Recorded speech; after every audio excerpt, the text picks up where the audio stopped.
decades, the Honda Accord and the Toyota Camry defined what an American family car looked like. They were not just popular, they were dominant.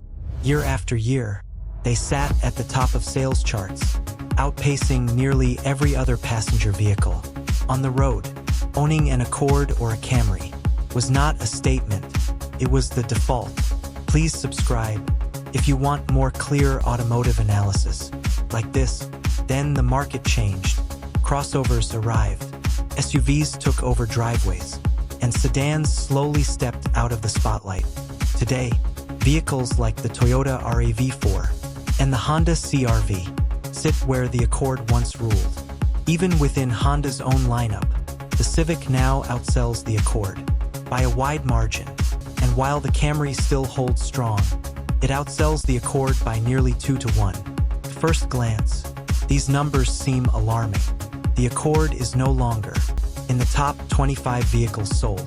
It is even being outsold by cars like the Nissan Sentra. For a model approaching its 50th anniversary, that sounds like failure, but that conclusion misses the bigger picture, because selling roughly 150,000 units a year in today's market is not a disaster. Most automakers would celebrate those numbers, especially for a sedan. But this is Honda, and expectations here have always been higher. So the real question becomes, what actually happened to the Accord?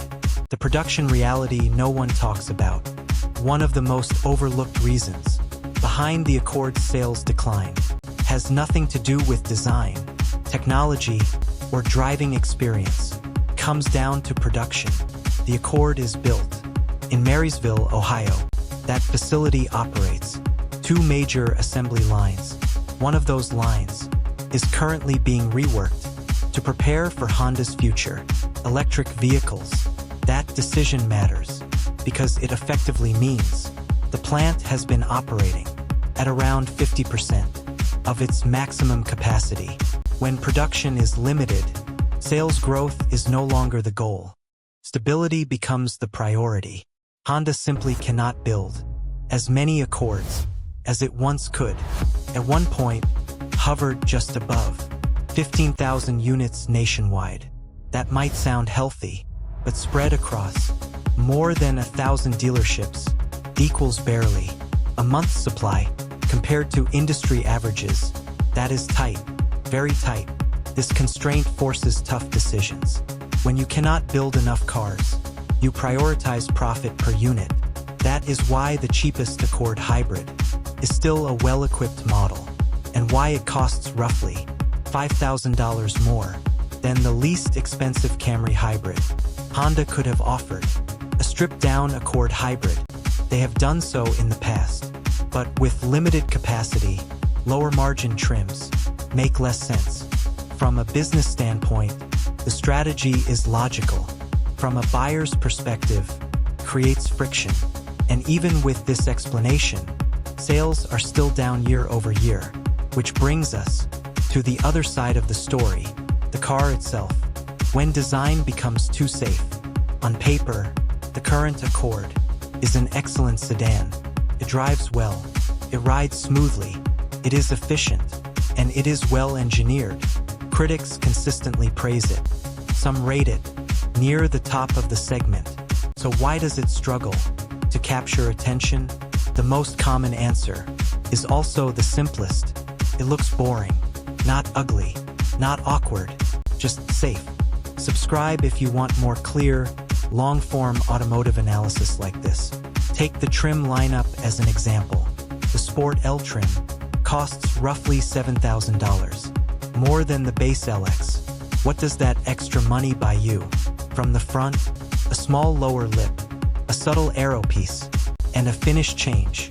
From matte black to gloss black, that is it. Step up again to the touring trim, which sits around above the base model. The same lip is now silver. Everything else stays the same. Same grille, same headlights, same daytime running lights. If you did not already know which trim you were looking at, you probably could not tell. This matters because buyers' spending $7,000 to $11,000 extra. Expect visible reward. They want differentiation. They want the car to announce itself without explanation. Toyota understands this. The Camry offers multiple front-end designs. You can instantly tell a base model from a higher-end trim. The Accord does not offer that clarity. Most trims look nearly identical, and in a showroom, that sameness works against it. Wheels that hurt the numbers. Another controversial decision comes down to wheels. The Accord hybrid lineup offers 4 trims. 3 of them ride on large 19-inch wheels. Those wheels look good, but they come at a cost. Fuel economy drops by nearly 10% compared to trims with smaller wheels. The EXL trim, which rides on 17-inch wheels, achieves over 50 miles per gallon. In city driving, that number matters. Among competitors, only the Camry LE can beat it, and it does so with even smaller wheels and narrower eco-focused tires. This highlights a contradiction. Hybrid buyers prioritize efficiency. They want range. They want savings. They want numbers they can brag about. Saying your car gets 50 miles per gallon is more powerful than saying it has. Larger wheels can also hurt ride quality, so the trade-off feels unnecessary, where the Accord still shines. To be fair, the Accord redeems itself. At the rear, higher trims add a subtle diffuser and a clean spoiler. The effect is understated, but noticeable. From behind, the Accord looks modern and confident. The full-width light bar creates a strong presence at night, interrupted only by the Honda badge. It gives the car a wide planted stance. Many agree this is the Accord's best angle. And yet, small disappointments remain. Hybrid models do not include a spare tire. Some trims do not even provide a detailed tire pressure readout. When the warning light appears, drivers receive little information. Competing models offer more transparency. These omissions may seem minor, but in a competitive segment, details add up. If exterior design explains why the Accord struggles to stand out, interior design explains why it divides opinion. The roofline trade-off. One of the most dramatic changes in the current Accord is its roofline. Honda leaned into a fastback-inspired silhouette. It improves aerodynamics, it lowers drag, and it gives the sedan a more upscale profile. From certain angles, it looks sleek and elevated. From others, it still reads as a traditional sedan. But this design choice comes with consequences. Rear headroom takes a hit.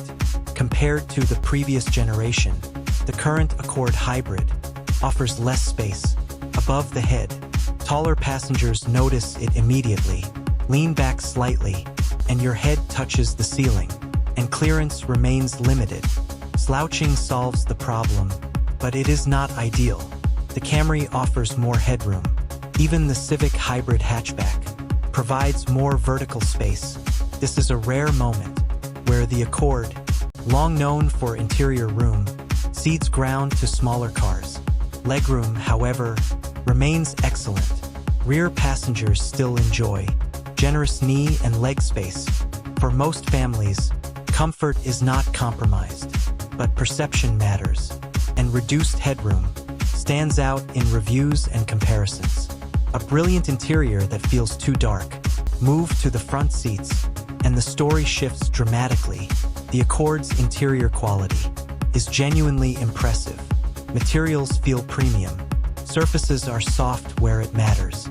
Every physical control delivers satisfying feedback. Climate control knobs click with precision.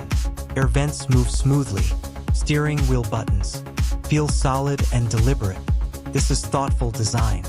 The digital experience is also well executed. The 12-inch center display integrates cleanly into the dashboard. It does not feel oversized. It does not dominate attention.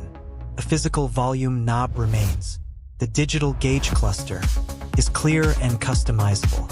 And yet, despite all this quality, the cabin lacks emotion. Everything is black. Every surface blends into the next. Materials change, but colors do not.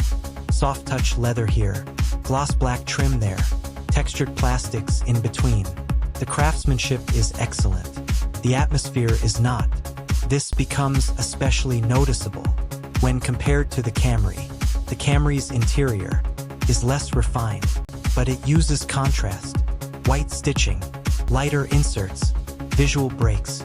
Even if the materials are cheaper, the space feels more expressive. The Accord's interior feels serious, professional, almost too reserved. For some buyers, that is perfect. For others, it feels emotionally flat. The powertrain paradox. Mechanically, the Accord Hybrid is one of Honda's greatest achievements. The system operates more like an electric vehicle than a traditional hybrid. An electric motor powers the wheels. Most of the time, the gasoline engine acts primarily as a generator. Only under certain conditions does it directly drive the wheels. The result is smooth, exceptionally smooth. Acceleration is linear. There are no gear changes, no engine strain. The car simply moves. Efficiency is excellent. Response is immediate. Noise is minimal. As a driving experience, it is one of the best hybrids on the market. And yet, this brilliance creates a problem, because the same powertrain now appears elsewhere. The CR-V uses it. The Civic Hybrid uses it. And for the first time in Honda's history, a mid-level Civic Hybrid offers the same powertrain as a top-tier Accord Touring. This changes everything. 10 years ago, the Accord offered engines the Civic could not touch.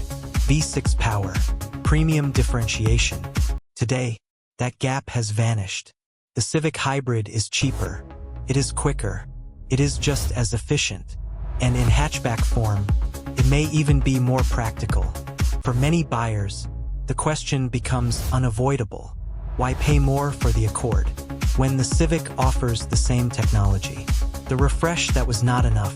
Honda introduced a refresh to address some concerns, but expectations were high, and the results were modest. Exterior changes are minimal. Some trims receive. Certain models add black rear badging. That is essentially it. Inside, non-hybrid models benefit from a larger 9-inch display, wireless smartphone integration, and a wireless charger become standard.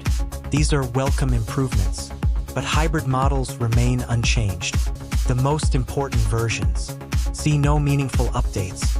Price increases are small, less than 1%. That restraint deserves credit, especially when compared to other refreshed models with much larger jumps. Still, the refresh does little to change the Accord's trajectory. Production remains constrained. Visual differentiation remains limited. The Civic remains a powerful internal competitor, where the Accord still makes sense. Despite everything, the Accord is not a bad car. Far from it. The EXL and Touring trims remain strong offerings. Compared to similarly equipped Camry models, they are competitive. Comfort is excellent. Ride quality is refined. The hybrid system is exceptional. The Accord still excels. As a long-distance cruiser, it remains easy to live with. It still feels like a grown-up car, but the sport trims struggle to justify their position. Their price increases do not translate into meaningful advantages. They look similar. They deliver similar experiences, and that weakens their appeal. The bigger picture. The Accord did not lose its crown because it became bad. It lost it because the market changed, because production shifted, because internal competition intensified, and because safe choices became less exciting. In a world dominated by SUVs, the Accord remains a reminder of what sedans do best: comfort, efficiency, balance. But today, that may not be enough. Final thought, the Honda Accord is still an excellent car. It just no longer stands alone. And in a crowded market, standing out matters more than ever. Please subscribe for more clear car analysis.